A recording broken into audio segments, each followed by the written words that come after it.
Breaking news here into CBS Sports HQ. The new AP Top 25 college football poll is out, and we saw 3 top 5 teams lose, which means we're going to have some changes here. And how about that? My eyes go straight to number 4, Ole Miss, up 9 spots. Ohio State still on top. Oregon up 4 spots to number 2. Miami 3. Look at that. We have a brand new top 2, 4, and 5. Also, Alabama sneaking into the top 10, up 7 spots.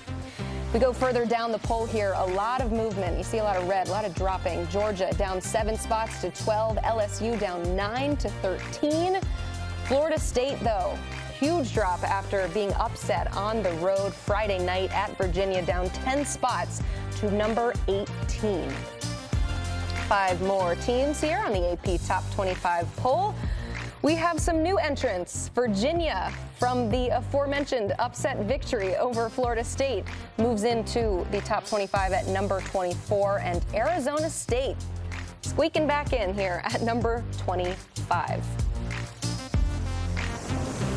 Let's welcome in Damien Harris, and joining us remotely, Brad Crawford. I'm Emily Proud, and I mentioned it, guys. 3 top 5 teams lose. We knew there was going to be a lot of shakeups at the top, but let's start with number 2. In Oregon. Is this the right spot for them? I think there's some people campaigning that they should be the number 1 team over Ohio State. I think that when you look at Ohio State and Oregon, they're pretty evenly matched, right? They haven't played a ton of competition.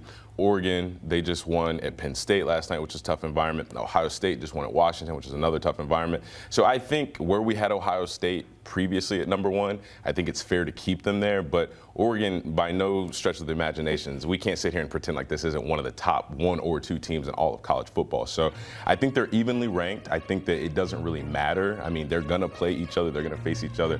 So it'll play out the way that it needs to in the end. Yeah, despite Oregon beating Penn State on the road and having a top 5 win, one of the best signature wins of college football this season, I'm okay with Ohio State having the top spot. Damien mentioned, the season opening win over Texas. And let's not forget, the Buckeyes beat what could be an 8 or 9 win Washington team yesterday on the road and did it with defense, holding Damien Williams and Jonah Coleman, 2 of the Big Ten's best playmakers, outside of the end zone for 4 quarters. So Ohio State was equally impressive yesterday, like the Ducks, but I know primetime, whiteout environment in Happy Valley, a lot of people like Oregon over Ohio State right now. I'm okay with the Buckeyes still being in that top spot. Yeah, Dan Lanning's first win over a top 5 team on the road. I don't know if you guys saw that clip of him after the game, let out a yell. I mean, that was cathartic, and I'm pretty sure we would have seen it on the other side if James Franklin would have won that game. So speaking of, Penn State down to number 7 in this top 25 poll. Brad, how much, wiggle room do they have as it pertains to the college football playoff? This was obviously a big loss, but...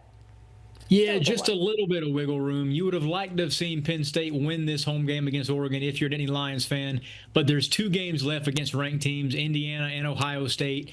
As long as the Nittany Lions split those games and finish with 10 wins, they're going to be a playoff team. Now, if they lose to the Hoosiers and the Buckeyes, finish 9-3, miss out on a chance at the Big Ten championship, then you start to worry about a 4th or 5th SEC team getting in, maybe a 2nd ACC team, even a 2nd Big 12 team. So if I'm Penn State and James Franklin right now, I am telling my players inside that locker room, all of our season goals are still out in front of us, fellas. When we go to Ohio State and win, we're back on the right track. But you see there, James Franklin said it last night. He was asked, your struggles against top 25 competition, what do you have to say for it? And he said, look, it's factual. There's no changing the narrative until we do it. So, yeah, Penn State right now, 2 games left against ranked teams, and they've got to split both of those to guarantee a playoff appearance. Yeah, Brad, where I disagree with you here is, and I shouldn't even say I'm disagreeing with you, but James Franklin has been telling his team this for a long time. Yeah. Everything is in front of us. We control our own destiny. If we just go out and perform, Drew Aller, if you can just complete the game for us, if we can go out and end the game in the win column, we'll be all right. Well, guess what? That still has not happened. And yes, they do still have a chance to make it to the college football playoffs. Yes, everything is still ahead of them, but we have to think, what is the confidence level for James Franklin, Drew Aller, and Penn State right now? Because year after year, sometimes week after week, we're having the same conversation about the same team. And let's not forget, who's their next biggest competition? Well, it's going to be Ohio State. Who do they never beat? Well, guess what? It's Ohio State. And now you're already paralysis by analysis, because you know you can't drop that one. And if you win that game, you know you can't drop the next one to a really good and talented Indiana football team. So yes, Penn State, you have a chance, but more importantly, do you have the confidence, especially coming off another big game loss, which is even worse because this time it was at home. Yeah, I will point out that the numbers say, according to our Sportsline model, this was a college football playoff national championship preview, knowing that these two teams would play each other and one of them would take a loss. So as far as their college football playoff chances, not a whole lot changes after a loss yesterday for Penn State. But like you said, do you have confidence in them to win the big one when we have still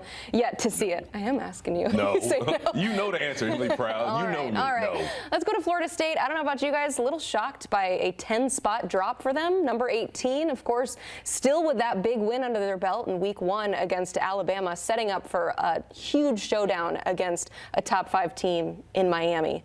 Are we in must-win now mode for Florida State? Well, I think so, because when you look at this team, the big caveat to their success is the defense. And when you look at them and you compare them to the best teams in the country, yes, Thomas Castellanos in the offense, they can get the job done, but who can they stop? Can they stop in Alabama? Can they stop a Georgia? Can they stop an Ohio State or an Oregon? Well, I can't confidently say that right now. And although the win week 1 against Alabama, that was the biggest win of the season at that point. But now it's starting to get less important whenever you lose games that you're supposed to win. People start to forget the big wins that you had that maybe you weren't supposed to. I mean, don't forget, this is definitely a must-win game for Florida State coming up against Miami, because a second ACC loss to the Canes means the Seminoles are not going to the ACC championship game unless Miami or the Yellow Jackets of Georgia Tech lose 3 games. We know that's not going to happen over the final 8 weeks of the season. So this was a toe stub, so to speak, for the Seminoles on the road against Virginia. You see there, Florida State heading into that game was around plus 500 or so, now at plus 950. So it's a narrative-setting loss for the Seminoles, something Mike Norvell maybe can use inside that locker room to his team to get them fighting back. But it was a bad loss on the road to Virginia, and now Virginia is ranked in the AP poll for the first time under Tony Elliott. See the highlights there. Just pandemonium late in that game. Oh my God. Virginia fined, but I'm sure Tony Elliott's okay with UVA paying that fine. Yeah, the fine was only $50,000 because they're first-time offenders. But if you do it based on just the sheer amount of people and the energy, man, that fine could have been a whole lot more. I did hear, though, Squirrel White is doing okay. I was very nervous for him in the back of the end zone, but seems to be all right. Switching over to the team that Florida State beat week 1, Alabama, a massive victory for them, of course, when it comes to the SEC championship race. But, Brad, how much goodwill did they buy themselves in the eyes of the College Football Playoff Committee? Well, it was a must-win opportunity, and Kalen DeBoer, hats off to the Crimson Tide, especially Ty Simpson, just magnificent on 3rd down. I think Bama converted 8 of their first 8. He looked great. Heisman front-runner, in my opinion. But moving forward, Alabama as a team, there are still 5 games on this schedule against top 20 competition. At Mizzou's not going to be easy. Coming up against Vanderbilt, knowing what happened last year, Vandy's undefeated. LSU probably going to be banged up a few weeks from now, but they got to play them too. Oklahoma. I mean, Alabama has a loaded slate. So I think the schedule is good enough where if Bama finishes 9 or 10 wins, they're going to be in the playoff. But this was a barometer-type game in the SEC. And I think right now, heading into midseason week 6, Ole Miss and Alabama are the 2 front runners in the SEC, and Georgia's kind of playing from behind at this point. Yeah, certainly looks that way after this Saturday, a big win for Ole Miss over LSU.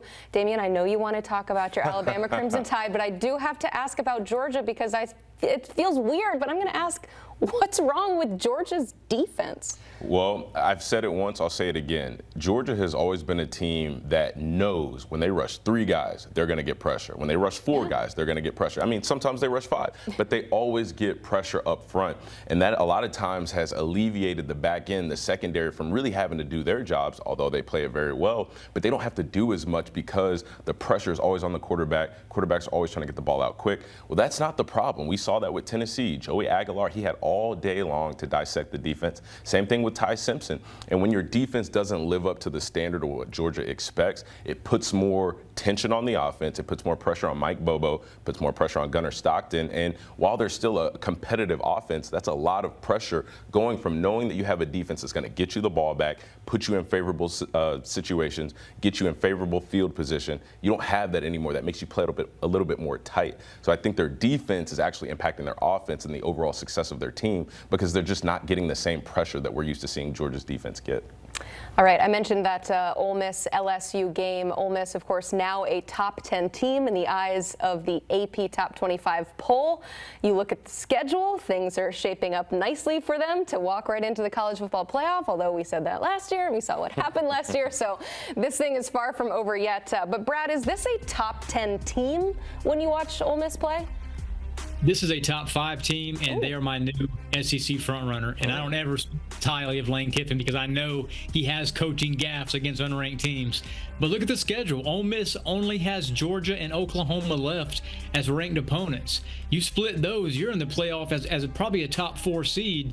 And I think the Rebels are not only in the best shape from the SEC to get to the playoff, but they are the favorite because of how well they looked against LSU. And you know, Lane Kiffin watching that Bama-Georgia game last night, he's licking his chops to face a Georgia defensive front that does not get pressure on the quarterback. We saw Trinidad Chambliss several times on third down yesterday afternoon. He got loose against LSU, gave Blake Baker's defense fits, and moved the chain. So Ole Miss is humming right now offensively. You know, they are playing very good on the other side of the football.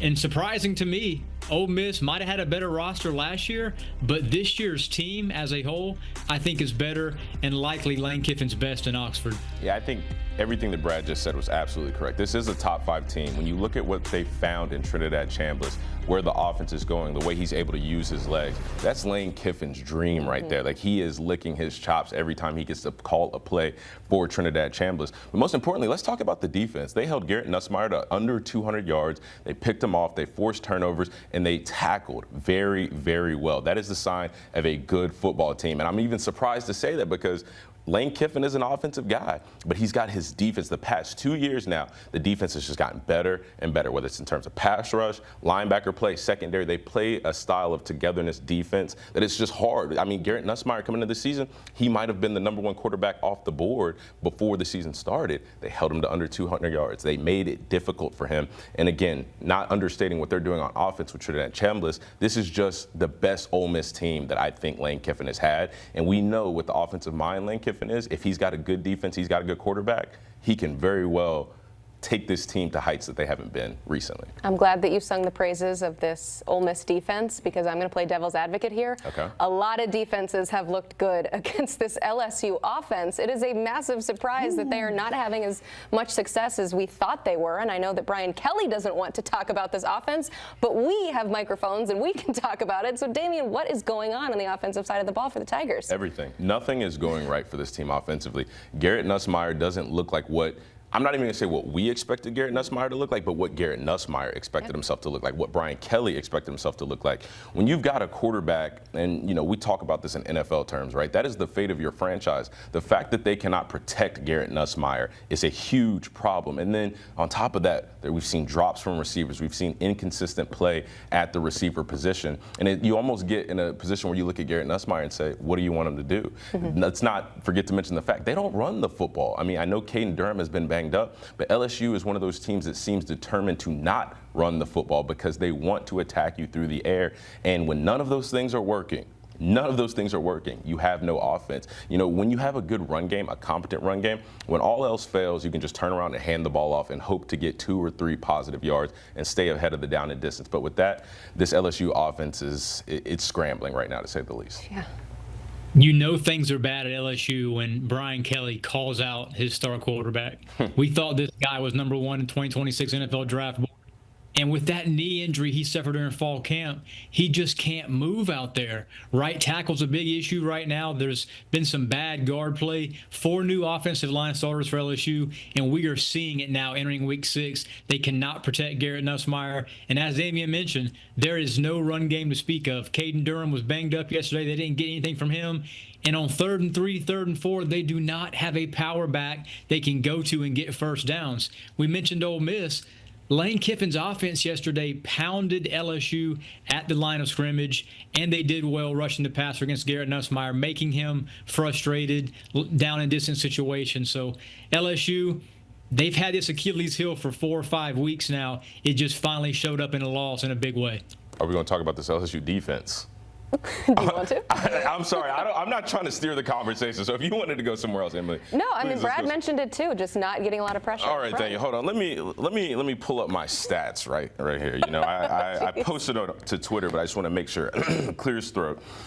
LSU's defense last night gave up 500 yards of total offense, 170 in the run game. Ole Miss had 29 first downs, were 2 of 2 on 4th down, and they ran 28. And I will emphasize 28 more offensive plays than LSU. Now, going into this game, we talked about the offense is a little shaky, but there were a lot of people that seemed to think that this LSU defense was going to be the thing that got them to the college football playoffs, hopefully a national championship. Where were they? Where were they? Where was Whit Weeks? Where was the secondary? I mean, Ole Miss had their way, running the ball, throwing the football. I mean, even to be able to convert on 4th and 3 to seal the game. And I mean, there was just nobody covering the receiver. It was almost like they had no presence of mind to even expect something like that. Is that coaching? Is that playing?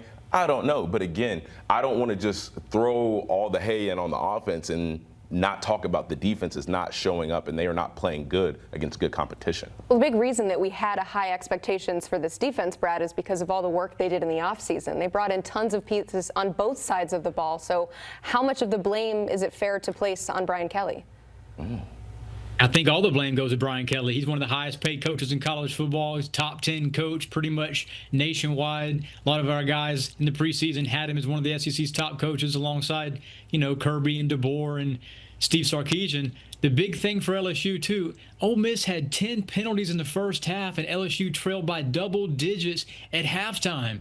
That can't happen. There were no changes in the second half offensively for the Tigers. Brian Kelly did not make adjustments. Joe Sloan, the OC, and Blake Baker, DC, everybody deserves blame, but the buck stops with Brian Kelly. He said at SEC Media Days in July, essentially guaranteeing a playoff spot because they had this just nuclear roster coming back through the transfer portal, bunch of guys added, and it just hasn't happened yet.